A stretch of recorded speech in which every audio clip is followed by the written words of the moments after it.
ED को, भाजपा कार्यालय लिखो, आप संघ मुख्यालय लिखो। मैं संघी नहीं हूँ, मैं माफीनामा नहीं लिख के दूंगा। मैंने कंप्लेंट कर दी ईडी में, मैं स्टैंड इसके ऊपर। तत्कालीन भ्रष्ट मुख्यमंत्री देवेंद्र फडणवीस बेवजह में चिल्ला के बोल रहा है कि मैं चैलेंज कर रहा हूँ। मैं तो कह रहा हूँ ना, तुम्हारा ओपन चैलेंज स्वीकार है मुझको। आप बोलो ना कहाँ आना है डिबेट के लिए, आप जहाँ बोलेगे वहाँ आऊंगा। मैं संघी नहीं हूँ, मैं माफीनामा नहीं लिख दूंगा। आज हम बात करेंगे तत्कालीन भ्रष्ट मुख्यमंत्री देवेंद्र फडणवीस की। और अभी जो ईडी का जो खेल चल रहा है, कोई लिख रहा है भाजपा कार्यालय है, मैं तो कहूँगा संघ कार्यालय लिखो, भाजपा कार्यालय लिखो, इवन इनको संघ का प्रमुख घर लिखो, भाजपा का मुख्य कार्यालय लिखो। मैं ये बात इसलिए कह सकता हूँ, खुले रूप से, क्योंकि मैंने ईडी में माजी मुख्यमंत्री, भ्रष्ट मुख्यमंत्री देवेंद्र फडणवीस की ईडी में 27/8/2019 को मैंने कंप्लेंट की थी।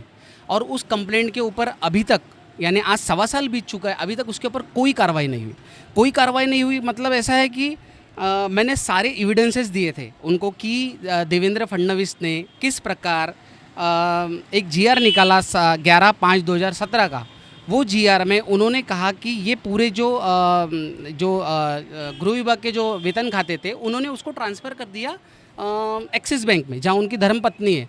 आप बताइए, एक्सिस बैंक पहले कहाँ था, आज कहाँ है? देवेंद्र फडणवीस की जो पत्नी है पहले कहाँ थी, कैशियर थी, आज कहाँ है, डायरेक्टर है।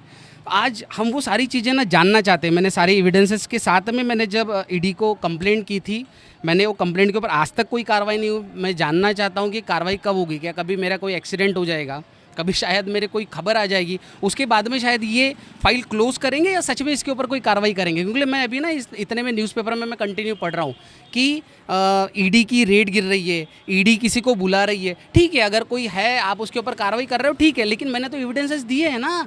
मेरी कंप्लेंट है 1.25 साल पुरानी।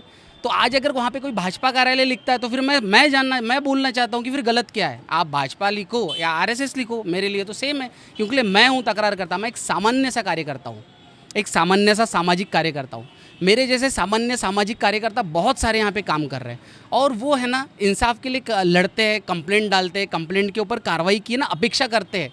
और जब वो अपेक्षा जब उनकी फेल होती है, मैं तो कहूँगा कि फेल नहीं होना चाहिए, फेल होती है, तो वो बिल्कुल यही कहेंगे कि आप एक काम करो ना, आप लिख दो ना भाजपा कार्यालय ईडी को, भाजपा कार्यालय लिखो, आप संघ मुख्यालय लिखो। फिर उसमें कोई मेरे दो राय नहीं है।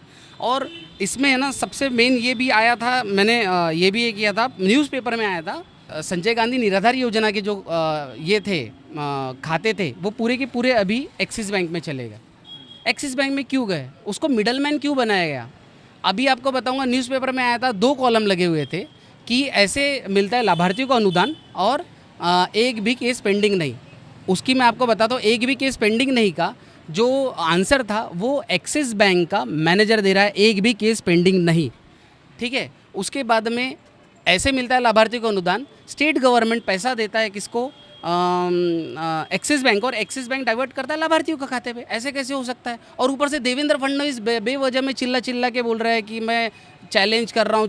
मैं तो कह रहा हूँ ना, तुम्हारा ओपन चैलेंज स्वीकार है मुझको। आप बोलो ना कहाँ आना है डिबेट के लिए, आप जहाँ बोलेंगे वहाँ आऊँगा। मैं संघी नहीं हूँ, मैं माफ़ीनामा नहीं लिख के दूंगा। मैंने कंप्लेंट कर दी ईडी में, मैं स्टैंड इसके ऊपर। मैं संघी नहीं हूँ, मैं माफ़ीनामा नहीं लिख के दूंगा। भ्रष्ट मुख्यमंत्री थे अपने यहाँ के देवेंद्र फडणवीस, वो कहाँ से जवाब देंगे सारी चीज़ों का? और ये ईडी का जो दबाव तंत्र है, केंद्र सरकार अपने ये स्टेट को वो वापस इसके ऊपर खींचने के लिए, वापस देवेंद्र फडणवीस के लिए खींचने के लिए सारी चीज़ें हरकतें कर रहे हैं, जबकि उनकी खुद की, जिसके लिए खींच रहे हैं, जिसको मुख्यमंत्री बनाना चाहते थे देवेंद्र फडणवीस को, बने नहीं वो, उनके लिए आज ये मेरी ईडी में कंप्लेंट है, उसके ऊपर अभी भी कोई कार्रवाई नहीं है।